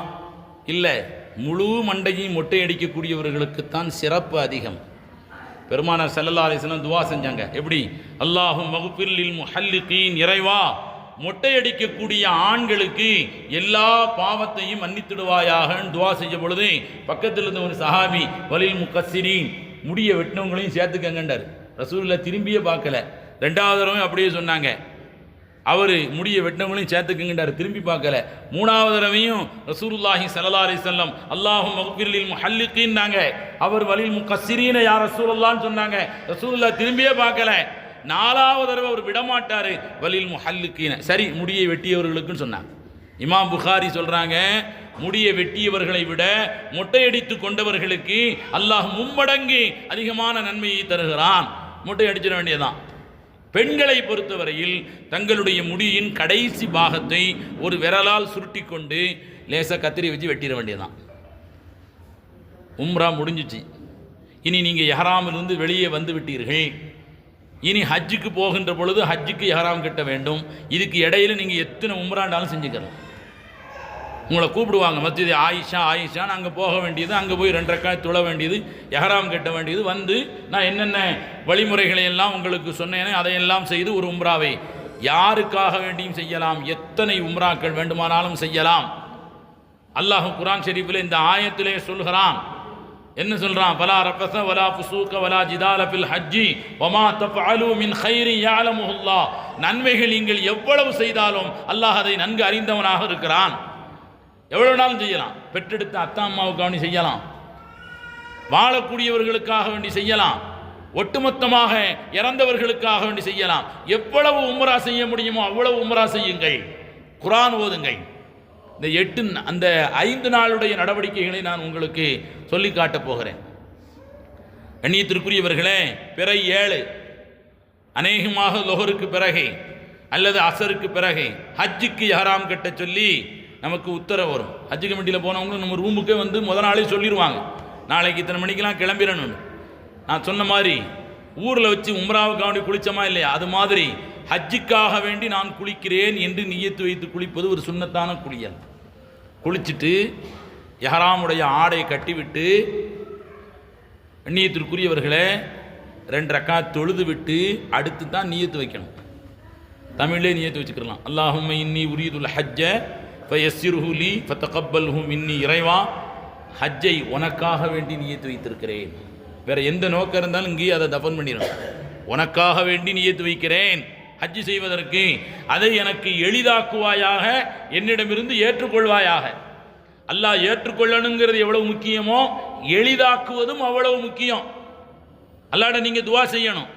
அதே மாதிரி இங்கிருந்து உம்ராவுக்கு போகும்போது இஹ்ராம் கட்டுறோமா இல்லையா, இஹ்ராம் கட்டிட்டு தொழுதுட்டு நிய்யத்து வைக்கிறோமா இல்லையா, அல்லாஹும்ம இன்னி உரீதுல் உம்ரத ஃபயஸ்ஸிர்ஹா லீ ஃபதகப்பல்ஹா மின்னி. உம்ராவை உனக்காக வேண்டி செய்ய நாடி இருக்கிறேன், அதை எனக்கு எளிதாக்குவாயாக, என்னிடமிருந்து ஏற்றுக்கொள்வாயாக. நிய்யத்து வைக்கணும். நிய்யத்து வச்சதுக்கப்புறம் தான் இந்த காரியங்கள்லாம் ஹராமாகுது. இப்போ நம்மளை அழைச்சிக்கிட்டு மினாவுக்கு போவாங்க. மகரிபுக்கு கூட்டு போயிட்டாலும் பிறை 8 துவங்கிறது. ஒரு நாள் முழுக்க மினாவிலே நாம் இருக்கிறோம். கண்ணியத்திற்குரியவர்களே, நல்ல நாம் புரிஞ்சுக்கணும், மினாவில் நாம் தங்கியிருக்கக்கூடிய அந்த கூடாரத்தில் நாம் ஜமாத்தோடு தான் ஒவ்வொரு தொழுகையும் நாம் தொழ வேண்டுங்கிறதுல ரொம்ப அக்கறை வேணும். இங்கே இருக்கிற மாதிரி பாங்கு சொன்னோடனே நீங்கள் எந்திரிச்சு போனீங்கண்டா அங்கே இருக்கும் ஒரு பெரிய சப்பு கூட்டம் ரோடு முழுக்க நிறைஞ்சு நிற்பாங்க. நீங்கள் இனிமேல் பீஷா போய் ஒது செஞ்சுட்டு நிச்சயமாக ஜமாத்தை பிடிக்க முடியாது.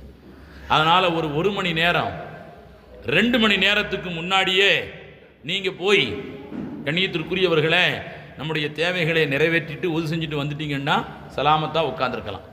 அந்த இடத்தில் நம்முடைய திட்டமிடல் ரொம்ப அவசியம். திட்டமிடாதவர்கள் ரொம்ப சிரமப்பட்டிருக்காங்க.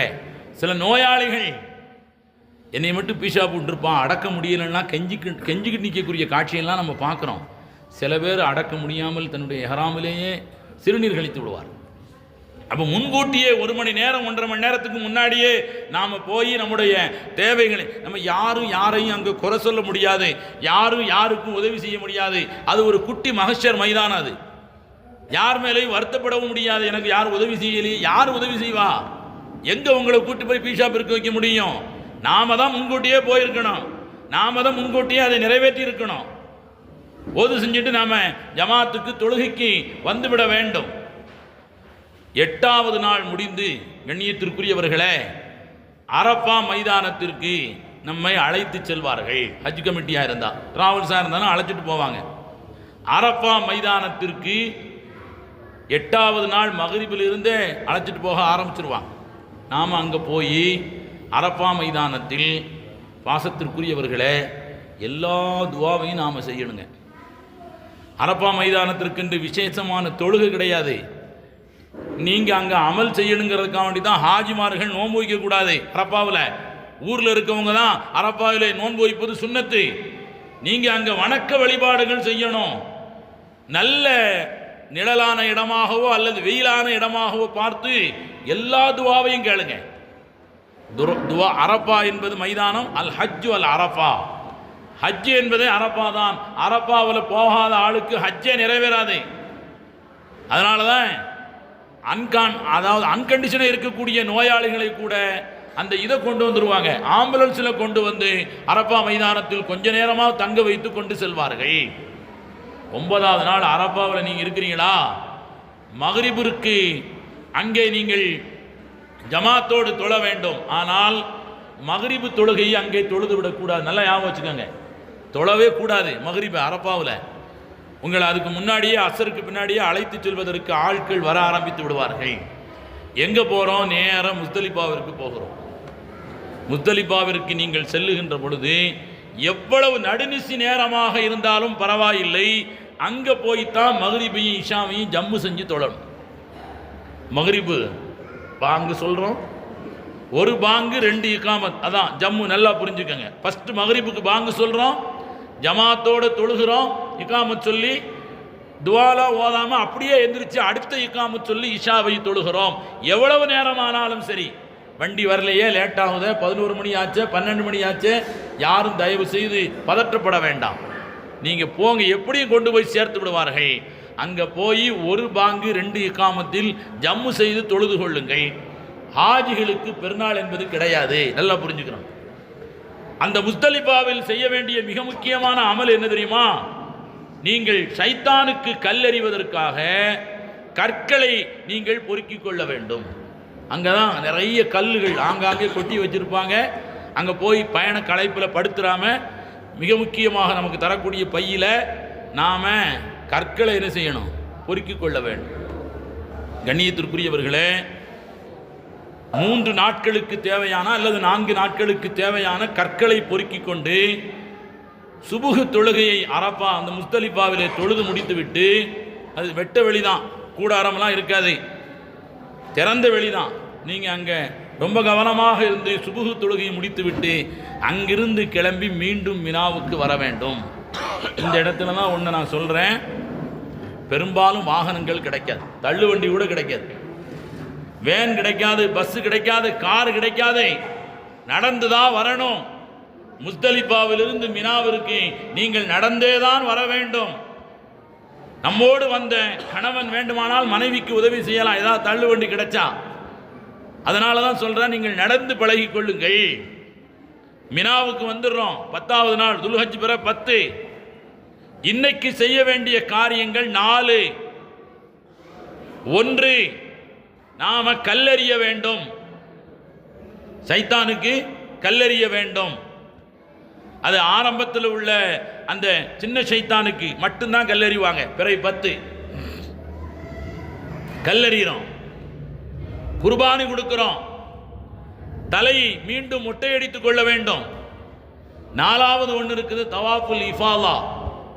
தவாஃபுல் இஃபாலான்னு ஒரு தவாஃபு, அது வாஜிபான தவாஃபு. இந்த 4ல் 3ஐ செய்து விட்டால் நாம் இஹ்ராமில் இருந்து வெளியேறி விடுகிறோம். இதற்கு பெயர் சின்ன ஹலால். கண்ணியத்திற்குரியவர்களே, நல்லா புரிஞ்சுக்கோங்க. சின்ன ஹலால்னா அத்தர் தேய்ச்சிக்கிறலாம், உபயோகங்கள், அதாவது மற்ற பொருட்கள் உபயோகம் செஞ்சுக்கிறலாம். ஆனால் அந்த இல்லற வாழ்க்கை போன்ற பெரிய காரியங்கள் மட்டும் அது ஹராமாக்கப்படுகிறது. அதனால் மற்றதெல்லாம் ஹலாலாக இருந்து சின்ன ஹலால்னு சொல்லுவாங்க. இப்போ 4ல் 3 காரியத்தை செஞ்சிட்டாலே நீங்கள் இஹ்ராமிலிருந்து வெளியே வந்துடுவீங்க. 4ல் என்ன? முதலாவது கல்லெறிவது. அன்னைக்கு ஒரு சைத்தானுக்கு மட்டும்தான் கல்லெறிவாங்க. கல்லெறிஞ்சிட்டு எந்த துவாவும் செய்ய வேணாம், வந்துடலாம். மொட்டை அடிக்க வேண்டும். ரூம்லையோ கூடாரத்துலையோ ஆட்கள் இருப்பாங்க, மொட்டை அடிச்சுக்கிறலாம். நமக்கு நாமே தான், நம்மோடு வந்திருக்கக்கூடியவர்கள் மாற்றி மாற்றி மொட்டை அடிச்சுக்கிறணும். நம்முடைய குர்பானி கொடுக்கப்பட்டு விட்டதா அப்படிங்கிற மெசேஜ் நம்ம எதிர்பார்க்கணும். நமக்கு மெசேஜ் வரும், நாம் வச்சிருக்கிற இன்ஸ்டால் பண்ணி வச்சுருக்கிற ஆப்பில் நம்ம மெசேஜ் வரும், உங்களுடைய குர்பானி நிறைவேற்றப்பட்டு விட்டது. அதுக்கப்புறம் தான் நீங்கள் என்ன செய்யணும்? குளித்து இஹ்ராமிலிருந்து வெளியே வரணும். சில பேர் என்ன செய்கிறாங்கண்டா, கல்லெறிகிறாங்க, வந்து எறிஞ்சாங்க, மொட்டடிச்சிடுறாங்க. தவறு. குர்பானி கொடுக்கப்பட்ட மெசேஜ் வந்ததுக்கு அப்புறம் தான் நாம் என்ன செய்யணும்னா மொட்டடித்து இஹ்ராம் விட்டு வெளியே வரணும். ஹாஜிமார்களுக்கு மீண்டும் சொல்கிறேன், அந்த தவாஃப் இருக்குது பாருங்க, தவாஃபுல் இஃபாலா, அன்னைக்கு செய்யவே முடியாது, கடுமையான கூட்டமாக இருக்கும். நீங்கள் மக்காவுக்குள்ளே என்றாகவே முடியாது. மக்காவிலிருந்து 20 கிலோமீட்டர் தூரத்திலேயே ஹாஜிமார்களை தடுத்து நிறுத்தி விடுகிறார்கள். அவ்வளவு கூட்டம் கடுமையாக இருக்கும். போய் நீங்கள் ஏமாந்துடக்கூடாது. ஏன் சொல்கிறேன்னா, அன்னைக்கு நீங்கள் போனீங்கன்னா திரும்ப வர்றதுக்கும் வாகனம் கிடைக்காது. 17 கிலோமீட்டர் நடக்க வேண்டியது வந்துடும். எங்கிருந்து? மக்காவிலிருந்து மினாவுக்கு. நான் சொல்கிறது சுருக்கமான பாதை. சுத்து பாதையாக இருந்தால் 20 கிலோமீட்டர் ஆகலாம், 25 கிலோமீட்டர் ஆகலாம். வாகனங்கள் கிடைக்காது. அப்படியே வாகனம் கிடைச்சா எவ்வளோ தெரியுமா கேட்பாங்க? 1500 ரியால் கேட்பாங்க. 1500 ரியால். சரி, வண்டிக்கேன்னு சொல்லி நாங்கள் ஏறினா லிக்குல்லி வாஹிது மின்கும்ங்கிறான். நீங்கள் ஒவ்வொரு ஆளுங்கிறான். இறங்கிட்டோம் வண்டியிலிருந்து.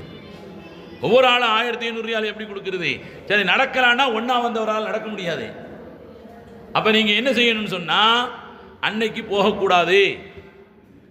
போகாமல் இருந்துக்கங்க. மற்ற குர்பானியினுடைய மெசேஜை எதிர்பாருங்கள். வந்துருச்சா நீங்கள் குளிச்சுட்டு இஹ்ராமிலிருந்து வெளியே வந்துடலாம். 11ஆவது நாள் போய் தவாஃபுல் இஃபாதா செய்யலாம், 12ஆவது நாள் கூட செய்யலாம். இப்போ 11ஆவது நாள் 3 இடங்களிலே ஹஜ்ஜரி அந்த கல்லெறியணும். மினாவில் நாம் கூடாரத்திலிருந்து கல்லெறிகிற இடத்துக்கு நடந்து தான் போகணும். நான் அதுக்கு தான் சொன்னேன், ஊரில் வைத்தே ஒரு 6 கிலோமீட்டராவது ஒவ்வொரு நாளும் நடைபயிற்சியை மேற்கொள்ளுங்கள். கல்லெறிய போகும்போது ரொம்ப கவனம், யாரும் யாரை விட்டும் பிரிந்து விடாதீர்கள். 3 இடத்துல கல்லெறியணுங்க. 7 கற்கள், சின்ன சின்ன கற்கள். பிஸ்மில்லாஹி அல்லாஹ் அக்பர், பிஸ்மில்லாஹி அல்லாஹ் அக்பர். சில பேர் செருப்பு கொண்டுலாம் எறிவார். அவருக்கும் சைத்தானுக்கும் என்ன கோபமோ அது நமக்கு தெரியாது. அதெல்லாம் கூடாது. அதே மாதிரி முடிஞ்ச அளவுக்கு ரொம்ப கிட்டத்தில் போய் எறிங்க. அந்த சுபத்தில் படுற மாதிரி நீங்கள் எறிங்க. தாய்மார்கள் கொஞ்சம் பேசாதீங்க, அல்லது மைக்கை உங்கள் பக்கம் தந்துடுறேன், நீங்கள் பேசுங்க, நான் கேட்குறேன். மரியாதைக்குரிய தாய்மார்கள் கொஞ்சம் பேசாதீங்க, கவனிங்க. அப்போ கிட்டக்க போய் கல்லெறியணும். கல்லெறிஞ்சு கொஞ்சம் தூரம் தள்ளி நின்று துவா செய்யணும். அடுத்து 2வது இடத்தில் ஜம்ரத்தை ஊலா, ஜம்ரத்தை உஸ்தா, ஜம்ரத்தை உக்குபா 3 இடத்துல கல்லெறிஞ்சிட்டு நம்ம வந்த பாதை வேற யாருக்கும், திருப்பி விட்ட பாதை நம்ம வேற யாருக்கும். ரொம்ப தூரம் நடக்க வேண்டியதாக இருக்கும். யாருமே ஹஜ் என்றால் சிரமம் தான். அந்த 5 நாட்கள் அல்லாவுக்காக வேண்டி பொறுத்து கொள்ளுங்க.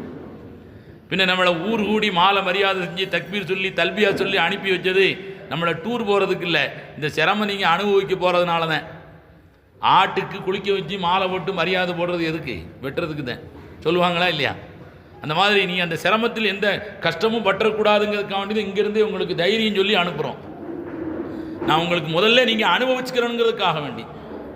9வது நாள் 10வது நாள் ஒரு இடத்துல கல்லெறிகிறோம். 11வது நாள் 3 இடத்தில் கல்லெறிகிறோம். 12வது நாள் 3 இடத்துலையும் கல்லெறிகிறோம். இந்த 2 நாளில் போய் நீங்கள் தவாஃபுல் இஃபாதாவை செய்துவிட வேண்டும். அது ரொம்ப கட்டாயமான தவாப். அது செஞ்சால் தான் ஹஜ்ஜு கூடும். இல்லாட்டி ஒரு ஆட்டை அறுத்து நீங்கள் ஃபிதியா கொடுக்கணும். அப்படி தவாஃபுக்கு போன இடத்தில் மக்காவிலே இரவு தங்கிவிடக்கூடாது. நல்லா புரிஞ்சுக்கணும். நிறைய பேர் இப்போ மினாவுக்கு போக முடியாது, வாகனம் கிடைக்காது, காபாவிலே தங்கிடுவோம். தங்கக்கூடாது, மக்ரூஹ். எப்படியாவது இரவு தங்குவதற்கு மினாவுக்கு வந்து விட வேண்டும். 12 நாள் முடிஞ்சிருச்சுன்னு வைங்க. 11ஆம் நாள் கல்லெறிஞ்சிட்டோம், 12ஆம் நாள் கல்லெறிஞ்சிட்டோம். இப்போ அல்லாஹு தாலா சொல்கிறான், பமன் தஅஜ்ஜல பி யௌமைனி ஃபலா இஸ்மா அலைஹி. 2 நாட்கள் முடிந்தவுடனே அவசரமாக கிளம்பி போறவர்கள் மீது எந்த குற்றமும் இல்லை. நீங்கள் ஹஜ்ஜை முடிச்சிட்டீங்க, தாராளமாக பெரிய ஹலாலும் உங்களுக்கு வந்து விட்டது. தவாஃபை முடிச்சுட்டா, அந்த தவாஃபுல் இஃபாதாவை முடிச்சுட்டா முற்றிலுமாக இஹ்ராமிலிருந்து வெளியேறி விட்டீர்கள். நீங்கள் ஹாஜியாக ஆகிவிட்டீர்கள். கண்ணியத்திற்குரியவர்களே, நீங்கள் 2வது நாள் முடிஞ்சு ரூமுக்கு போயிடலாம். அல்லாஹ் சொல்லுகிறான், வமன் தஅஹர. 3வது நாளும் தங்கியிருந்து கல்லெறிய வேண்டும் என்று யார் நினைக்கிறார்களோ ஃபலா இஸ்மா அலைஹி, அவர் மீதும் எந்த குற்றமும் இல்லை. 13ஆம் நாள் தங்கியிருந்தால் மினா காலியாக ஃப்ரீயாக இருக்கும். தாராளமாக இருந்து கல்லெறியவும் செய்யலாம். இதில் மிக முக்கியமான ஒரு விஷயத்தை நான் சொல்ல மறந்துட்டேனே, ஞாபகம் வச்சுக்கோங்க. இங்கேருந்து எஹ்ராம் கட்டின உடனே நீங்கள் தல்பியாவை ஆரம்பிக்கிறீங்களா இல்லையா? கனி எதிர்த்து சொல்லி தந்தாங்கள்ல, லப்பைக் அல்லாஹும்ம லப்பைக் லப்பைக் லா ஷரீக லக்க லப்பைக். இதை எப்போ முடிக்கணும் தெரியுதா? உம்ராவுக்கு போய் காபாவை பார்த்த அந்த நிமிடத்தில் தான் தல்பியாவை நிறுத்த வேண்டும். அதுவரை தல்பியா சொல்லிக்கிட்டே இருக்கணும். எப்போ மெட்ராஸில் எஹ்ராம் கட்டி தல்பியா சொல்ல ஆரம்பிச்சிட்டீங்களோ தல்பியாவை நிறுத்தவே கூடாது. ஒரே அடியாக ரொம்ப சத்தமாக போட்டு களைப்பாயிடக்கூடாது. மெதுவாகவே சொல்லிக்கிட்டே இருக்கணும். வேறு பேச்சு பேசக்கூடாது. குர்ஆன் ஓத தேவையில்லை, தல்பியா தான் சிறப்பு. திக்ரு செய்ய வேணாம், தஸ்பீ செய்ய வேணாம், துவா ஓத வேணாம், தல்பியா தான் சிறப்பு. எதுவரைக்கும் காபாவை பார்த்த வினாடியில் தல்பியாவை நிறுத்திக் கொள்ளுங்கள். கண்ணியத்திற்குரியவர்களே, கடைசியாக ஒரு செய்தி. இன்னும் ஹஜ்ஜில் ஆயிரக்கணக்கான மசாயில்கள் இருக்கிறது, மதீனாவில் செய்ய வேண்டிய அமல்கள் எல்லாம் இருக்கிறது. நேரம் முடிஞ்சு போச்சு. ஒரே ஒரு செய்தியை சொல்கிறேன். உறவினர்கள்லாம் என்ன சொல்லுவாங்கன்னா, அதை எடுத்து வச்சுக்க, இதை எடுத்து வச்சுக்க அப்படிம்பாங்க. வீட்டில் உள்ளவங்க பாஸ்போர்ட் எடுத்து வச்சுக்க, விசாவை எடுத்து வச்சுக்க, அந்த ஊசி போட்ட கார்டை எடுத்து வச்சுக்க எல்லாம் சொல்லுவாங்க. அல்லாஹ் பங்குக்கும் அல்லாஹ் ஒன்று சொல்கிறான். என்ன சொல்கிறான் தெரியுது? அவத்த ஜவ்வதும், தேவையான எல்லா பொருட்களையும் எடுத்து வைத்துக் கொள்ளுங்கள். ஆனால் ஃபைன்ன கைர ஜாதி தக்குவா, நீங்கள் எடுத்து வைக்கின்ற பொருட்களிலே ஆகச் சிறந்தது இறையச்சம் என்று அல்லாஹ் சொல்லுகிறார். உறவினர்கள் அதை எடுத்து வச்சுக்கோங்கம்பாங்க. உறவினர் நம்ம வீட்டில் உள்ளவங்க பாஸ்போர்ட் முக்கியம், விசா முக்கியம்னு சொல்லுவாங்க. அல்லாஹ் சொல்கிறான், என்ன வேணுமோ எல்லாத்தையும் எடுத்து வச்சுக்க. இறையச்சம் ரொம்ப முக்கியமானது. இந்த பயணம் சாதாரணமான பயணம் அல்ல. அல்லாஹ்வுக்காக வேண்டி லட்சோப லட்ச பணக்காரர்களுக்கு, ஏன் இந்தியாவை ஆண்ட முகலாய மன்னர்கள் யாருக்கும் தராத பாக்கியத்தை அல்லாஹ் நமக்கு தந்திருக்கிறான். யாருமே ஹஜ்ஜுக்கு போகல.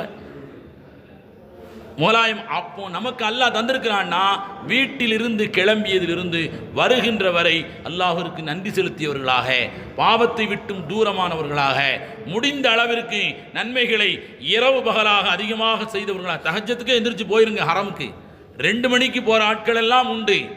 கடைசியாக ஒரு செய்தி, நிறைய சின்ன சின்ன அந்த ரியால்கள் மாற்றி வச்சுக்கோங்க. உங்களுக்கு தர்மம் செய்வதற்குரிய வாய்ப்புகள் அங்கே நிறைய கிடைக்கும். அல்லாஹ் அந்த வாய்ப்பை தரணும்னு நினைக்கணும், அதை எரிச்சலாக நினைக்கக்கூடாது.